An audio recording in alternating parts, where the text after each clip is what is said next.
For over half a century, the infrastructure of global finance has operated like a private toll booth. Companies like Visa and Mastercard established their networks in the late 1950s, slowly building an empire that sits directly between buyers and sellers. This chart shows the grip these networks have on modern commerce. They handle roughly 90% of all card-based transactions worldwide. To understand the power of this setup, look at their profit margins. Visa operates at a 55% margin, and Mastercard at 45%. They don't make goods, they don't deliver services. They simply facilitate the transfer of money, collecting a fee on every swipe. In Western economies, this highly profitable extraction is widely accepted. It's treated as the necessary cost of doing business in a modern digital world. Now look at India in 2009. You have a population of over 1 billion people, yet the average citizen made exactly 6 digital transactions per year. Western payment systems depend on high merchant fees and expensive hardware.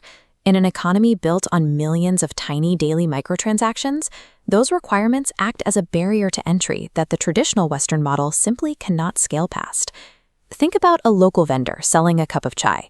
You cannot charge a shopkeeper a 3% fee and demand they rent a heavy, expensive point-of-sale terminal to process a 20 rupee sale.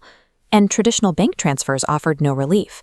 Sending money meant typing out a receiver's exact bank name, branch name, account number, and complex alphanumeric routing codes. The result was a massive economic vacuum. The established payment networks couldn't accommodate a billion-person market, leaving an entire nation effectively dependent on physical cash. To solve this, the Indian government launched the Unified Payments Interface, or UPI, in 2016. They treated digital payments as a free public utility, building it as essential infrastructure on par with roads or electricity. This diagram compares payment architectures. US apps are walled gardens. UPI, however, is built on absolute interoperability. Any app connects to any bank. This openness eliminated user friction. Complex details vanished, replaced entirely by a single scannable QR code. By stripping the profit motive out of the foundational layer, consumer apps like Google Pay and PhonePe were free to build a frictionless, universally accepted system where sending money cost nothing. But flawless engineering alone doesn't rewrite human behavior. It requires a catalyst. In November 2016, India experienced a massive economic shockwave.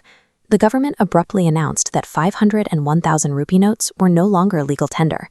Overnight, 86% of the country's physical cash supply became useless. Millions of merchants had to adapt instantly to survive the cash crunch. Small shopkeepers and street vendors simply printed out paper QR codes and taped them to their stalls to keep trading. Then, the 2020 COVID lockdowns hit. Handling physical currency was suddenly viewed as a transmission risk, creating a powerful secondary push toward touch-free payments. These twin crises acted as a forced behavioral reset. 1 billion people were compelled to bypass early digital adoption phases and leapfrog straight into instant mobile transactions. That rapid scale brought immediate vulnerabilities. Scammers quickly realized they could exploit paper QR codes. They would stand in front of busy merchants, scan the code, and instead of paying, play a pre-recorded audio clip on their phone mimicking a successful transaction alert.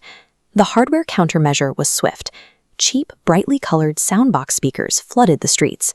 These sit directly on vendor carts, instantly announcing real-time payment confirmations allowed, killing the audio fraud on the spot. On the software side, a unique user habit emerged, the 1 rupee cast. Before transferring large sums, users send a single microtransaction to verify the identity of the receiver, establishing digital trust in real time. Builders solved specific trust anxieties by rapidly iterating on physical hardware and app interfaces. This combination of back-end code and front-end reality allowed the digital economy to function even in the most high-chaos environments. This chart shows the current macroeconomic reality. UPI now processes over 20 billion transactions in a single month. India currently handles 49% of all real-time retail payments on Earth, and the network is expanding its target. It is now integrating RuPay credit lines directly into the protocol, bypassing the traditional plastic card entirely, challenging the core debt-based business model of Western financial giants.